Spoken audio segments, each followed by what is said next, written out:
Mati, c'est le loyer.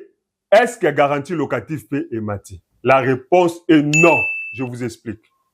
Garantie locative, ezali caution to mbongo oyo locataire azobombisa et pas ya bailleur pour que au moment il y a sorti, au moment il y a état de lieu, batala soki locataire a bebisa quitté en ce moment-là, bailleur a retenir une partie en mbongo pour la réparation et puis à mbongo il y a locataire à zongisile. La garantie est à mbongo il y a locataire. Ce n'est même si ça correspond à 3 mois de loyer, mais ezali mbongo il y a locataire. Donc ça, ce n'est pas le loyer, mais c'est une caution. Ezali mbongo locataire à bombisi et pas il y a bailleur. Pour le moment, il y a état de lieu. Alors, la loi dit dans l'article 18 que la garantie locative ne peut être réajustée en cours de bail. Donc, ce qui, par exemple, au foot à $150, yo locataire, et que bailleur a matissé à $200, garantie locative est à 450, donc 3 mois, parce que biso on est au salaire 6 mois, 10 mois. C'est une infraction. C'est puni par la loi sur le bail. Loyer auto sengaka oya supérieur il y a 3 mois. C'est une violation de la loi.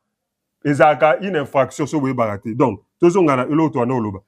loyer il y a départ il y a $150 et comme il y a 200, garantie à 3 mois il y a 450.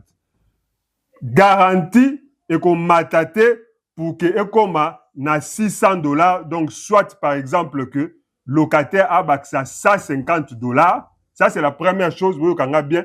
Et lorsque le locataire va sortir, si après état de lieu, le bailleur ne va pas lui restituer $600, même ce qui garantit à ça la compensation. Donc, ce qui garantit $450, mbongo donc garantie na $450 mbongo abombisaki bako zongisela ye mbongo oyo abombisaki epai ya bailleur sans réajustement $450 ekotikala $450. Donc le locataire n'est pas obligé à faire la compensation ya kobakisa mbongo et même soki abakisaki te bako zongisela ete na to il y a correspondance, il y a nouveau loyer. Donc, le loyer peut augmenter, mais en principe, la garantie n'augmente pas et la garantie est restituée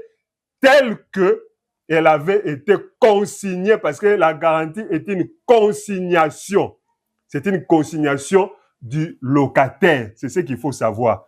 Parce que, système que ceux qui au matisi, tant que zongi c'est la locataire garantie na ye et sengeli ko futaye na to ya loyer oyo augmentaki eza André Kimbuta yango mutu atiaka ngo na ba décret oyo ya ba gouverneur, je crois c'est un édit asalaka ngo pona ko décourager l'augmentation intempestive ya loyer par les bailleurs, ce qui faisait que ceux qui par exemple au matisi loyer garantie locataire a aussi la compensation, mais au moment il a sorti, il faut qu'on rembourse en quelque sorte na taux augmenté. Donc c'était une sorte de punition et pas à bailleur. Mais entre-temps, la loi est passée par là. Et la loi étant passée par là, c'est maintenant la loi que nous devons suivre. Et c'est l'article 18 où il dit que la garantie ne peut être réajustée en cours de bail ni produire des intérêts. C'est ça ce qu'il faut retenir aujourd'hui. Voyez, donc, ils sont aux locataires. Avec un plus-value. Non, tel que au consigne parce que ça mbongo na yo au consigne au pesa ki $100 ya garantie locative bazong sur $100. Donc yo pe bailleur au bakisa te au diminuer PT. C'est ce qu'il faut savoir en cette matière là. Oyo chaque jour et produisera des difficultés. Merci beaucoup. Il y a qu'on partager vidéo, il faut aider bailleur moko, il faut aider locataire moko. C'est le professeur Santés Maître Ndikouluyana. Partagez vidéo, puis abonne-toi dans les différents réseaux ici comme mon vidéo. Merci, à la prochaine.